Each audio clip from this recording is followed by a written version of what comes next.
Friends అందరికీ నమస్కారం. ఈ వీడియోలో మనం స్వర్ణ పంచాయతీ లాగిన్‌లో డేటా ఎంట్రీ చేయటానికి అసెస్మెంట్ వారీగా డేటా అనేది మనం ఆల్రెడీ 2021, 22 సంవత్సరంలో డిజిటల్ పంచాయతీ సైట్‌లో అయితే చేసి ఫ్రీ చేయడం జరిగింది.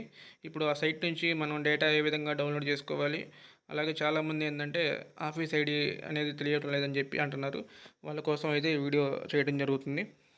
ముందుగా ఈ వెబ్సైట్ లింక్ అనేది డిజిటల్ పంచాయతీ వెబ్సైట్ లింక్ అనేది నేను మన టెలిగ్రామ్ ఛానల్లో ఇస్తాను. మన టెలిగ్రామ్ ఛానల్ లింక్ అనేది యూట్యూబ్ డిస్క్రిప్షన్ మన వీడియో డిస్క్రిప్షన్ ఛానల్లో ఇస్తాను. అలాగే ఈ వెబ్సైట్ లింక్ అనేది కూడా నేను వీడియో డిస్క్రిప్షన్లో అయితే ఇవ్వడం జరుగుతుంది. కాబట్టి దాన్ని కాపీ చేసుకొని మీరు గూగుల్లో పేస్ట్ చేసుకొని లాగిన్ అయితే అవ్వగలరు. ముందుగా ఇక్కడ నేను లింక్ అనేది కాపీ పేస్ట్ చేసుకున్న తర్వాత లాగిన్ అవుతున్నాను. ఈ వెబ్సైట్ అయితే కాదనమాట. మనం చేయాల్సింది ఈ వెబ్సైట్లో కాదు, డిజిటల్ పంచాయతీ లాగిన్ అని ఉంటుందన్నమాట. ఒకవేళ ఇలా రాకపోతే మీరేం చేస్తారంటే డిజిటల్ పంచాయతీ .ap.gov.in కొట్టండి. కొట్టిన తర్వాత ఈ విధంగా అయితే రావడం జరుగుతుందన్నమాట. ఇక్కడ ఇప్పుడు ఏం చేయాలంటే మనం డాష్ బోర్డ్లోకి వెళ్ళాలి. మన ఆఫీస్ ఐడి తెలియాలంటే డాష్ బోర్డ్లోకి వెళ్ళాలి. డాష్ బోర్డ్లోకి వెళ్ళిన తర్వాత హౌస్ ట్యాక్స్ అనే ఆప్షన్ ఉంటుంది. హౌస్ ట్యాక్స్ ఆప్షన్కి వెళ్ళి ఇక్కడ మనకి స్టేట్ వైడ్ జీపీ డిమాండ్ అనే ఆప్షన్ ఉంటుంది. అది నొక్కాలి.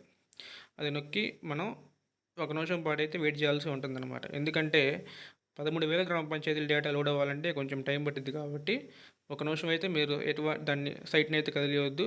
అది లోడ్ అవ్వడం జరుగుతుంది. లోడ్ అయిన తర్వాత మనం ఇప్పుడు చూద్దాము. చూడండి, మనకైతే ఇప్పుడు డేటా మొత్తం కూడా లోడ్ అయిందనమాట. A to Z మొత్తం అయితే లోడ్ అయింది. 13,000 గ్రామ పంచాయతీల డేటా అనేది ఇక్కడ మనకి లోడ్ అవ్వడం జరిగిందనమాట. ఇప్పుడు ఏం చేయాలంటే మన గ్రామ పంచాయతీని ఈజీగా ఎత్తుక్కునే విధానం ఏంటంటే ఇక్కడ మనకి సైడ్ 3 డాట్స్ కనపడుతున్నాయి కదా, దాంట్లోకి వెళ్ళి ఫైండ్ ఇన్ ఏ పేజ్ అని నొక్కాలి. నొక్కి ఇక్కడ మీ గ్రామ పంచాయతీ నేమ్ ఏదైతే అది నొక్కాల్సి ఉంటుందన్నమాట. ఇప్పుడు చేబ్రోలు గ్రామ పంచాయతీ చూద్దాము. చేబ్రోలు గ్రామ పంచాయతీ యొక్క ఆఫీస్ ఐడి అనేది మనం చూద్దాము. చూడండి, ఇక్కడ ఈస్ట్ గోదావరి డిస్టిక్ గొల్లప్రోలు మండలం చేబ్రోలు. దాని యొక్క యూజర్ ఐడి వచ్చేసి 35025 అనమాట. ఈ విధంగా ఎవరి గ్రామ పంచాయతీ వాళ్ళు ఈ విధంగా స్పెన్స్ సెర్చ్లో కొట్టుకొని చూసుకోవచ్చు అనమాట. అలాగే ఇప్పుడు ఎవరి గ్రామ పంచాయతీ వాళ్ళు సెర్చ్లో కొట్టుకొని చూసుకోవచ్చు. ఈ విధంగా చూసుకున్న తర్వాత మనకేంటంటే పాస్వర్డ్ అనేది డిఫాల్ట్గా పాస్వర్డ్ అనమాట. అదేంటంటే GPPR#2015 అనేది మనకి పాస్వర్డ్ అనమాట. GPPR#2015 అనేది మనకి పాస్వర్డ్ అనమాట. ఇది అందరూ కూడా నోట్ చేసుకోవాలి, కామన్ పాస్వర్డ్. అలాగే యూజర్ ఐడి వచ్చేసి ముందల PS అని పెట్టుకొని దాని పక్కన ఆఫీస్ ఐడి అయితే ఎంటర్ చేయాల్సి ఉంటుంది అనమాట. గ్యాప్ అయితే ఉండదు. PS పక్కన ఆఫీస్ ఐడి అయితే ఎంటర్ చేయాలి. ఇప్పుడు నేను ఆ అసెస్మెంట్స్ అనేవి ఏ విధంగా డౌన్లోడ్ చేసుకోవాలనేది ఒక ఎగ్జాంపుల్ అయితే చూపిస్తాను నేను.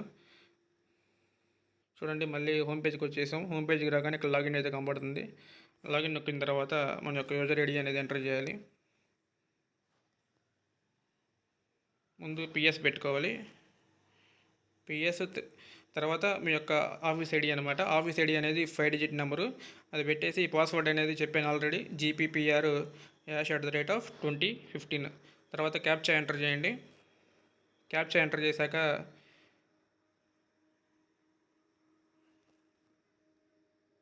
ఇక్కడ లాగిన్ అయితే ఉంటుందన్నమాట. లాగిన్ నొక్కండి. చూడండి, ఇక్కడ లాగిన్ అయిన తర్వాత మనకి ఇక్కడికి వెళ్ళాల్సి ఉంటుందన్నమాట. హౌస్ ట్యాక్స్కి వెళ్ళాలి. హౌస్ ట్యాక్స్కి వెళ్ళిన తర్వాత మనకి ట్రాన్సాక్షన్స్ అనే ఆప్షన్ ఉంటుంది. ట్రాన్సాక్షన్ నొక్కాలి. తర్వాత బ్యాక్లాగ్ డేటా అనేది ఉంటుంది. దాంట్లోకి వెళ్ళి వ్యూ ఆల్ అసెస్మెంట్స్ అని నొక్కాలి. నొక్కిన తర్వాత ఇక్కడ మనం చూడొచ్చు అసెస్మెంట్ నెంబర్ కనపడుతుంది, ఫ్రమ్ టు అని. ఇక్కడ ఒక్కోసారి ఒకటి నుంచి 200 మాత్రమే ఇవ్వాలి. అంతకన్నా ఎక్కువ ఇస్తే కనుక సైట్ అనేది ప్రాబ్లం అయ్యింది, హ్యాంగ్ అయ్యింది వెబ్సైట్ మనకి ఇక్కడ వెబ్సైట్ అనేది. కాబట్టి 1 కన్నా 200 ఒకటి నుంచి 200, తర్వాత 201 నుంచి 400 ఇచ్చి డేటా అనేది మీరు ఎక్సెల్ ఫార్మాట్లో డౌన్లోడ్ చేసుకోవచ్చు. కింద ఏమంటున్నారంటే 500 రికార్డులు అయితే ఏమంటున్నారు. అలా చేస్తే వెబ్సైట్ అనేది చాలా స్ట్రక్ అయిపోయింది. కాబట్టి 1 నుంచి 200 పెట్టుకోండి. ఫస్ట్ పెట్టుకున్న తర్వాత సబ్మిట్ కొట్టండి. కొట్టంగానే మనకు డేటా అనేది ఫాస్ట్గా రావడం జరుగుతుంది. ఈ విధంగా డేటాలో మొత్తం మనకి ప్లాట్ ఏరియా, ప్లెంత్ ఏరియా ఇవన్నీ కూడా బౌండరీస్ అయితే బౌండరీస్ కూడా ఉన్నాయి అన్నమాట. ఇదిగోండి ఈస్ట్, వెస్ట్, నార్త్, సౌత్ ఈ విధంగా మొత్తం మన ట్యాక్స్ ఎంత మొత్తం కూడా దీంట్లో డిఫాల్ట్గా రావడం జరుగుతుంది అనమాట. వాళ్ళ నేము, సర్నేము ఇవన్నీ కూడా మనకి రావడం జరుగుతుంది. కాకపోతే దీంట్లో ఆధార్ కార్డ్ నెంబర్ అయితే లేదు. మనకి స్వర్ణ పంచాయతీ సైట్లో కూడా ఆధార్ కార్డ్ నెంబర్ అయితే అవసరం లేదు ప్రజెంట్, నాట్ మ్యాండేటరీ. అలాగే ఫోన్ నెంబర్ కూడా దానికి అవసరం లేదనమాట. దీంట్లో ఏ డేటా అయితే ఉందో ఈ డేటా మొత్తం కూడా మనం ఎంటర్ చేయొచ్చు అనమాట ఈజీగా. కేవలం సైట్ వాల్యూ అలాగే బిల్డింగ్ వాల్యూ మనం కొత్తగా అయితే ఎంటర్ చేయాలి దాంట్లో స్వర్ణ పంచాయతీలో. మిగతాదంతా మన డిజిటల్ పంచాయతీ సైట్లో ఏదైతే చేసామో ఆ డేటానే ఉండడం జరుగుతుందన్నమాట. ఈ విధంగా తర్వాత ఇక్కడ ఎక్స్పోర్ట్ ఎక్సెల్ అని ఉంది కదా, అది పెట్టుకుంటే మీకు డౌన్లోడ్ అవుతుంది అనమాట ఈజీగా. తర్వాత 201 నుంచి 400 అలా ఎన్ని ఉంటే అన్నీ. ప్రతిసారి 200 అసెస్మెంట్ డౌన్లోడ్ చేసుకుంటే కనుక మీకు వెబ్సైట్ అనేది స్టక్ అవ్వకుండా మీకు డౌన్లోడ్ చేసుకోవడానికి బాగుంటుందని చెప్పి చెప్తున్నాను. ఇది ఫ్రెండ్స్ ఈ వీడియో. ఇంకేమైనా డౌట్లు ఉంటే కనుక కామెంట్ సెక్షన్లో కామెంట్ చేయండి. నేను వాటికి రిప్లై వీలైనంత త్వరగా అయితే ఇవ్వడం జరుగుతుంది. Thank you.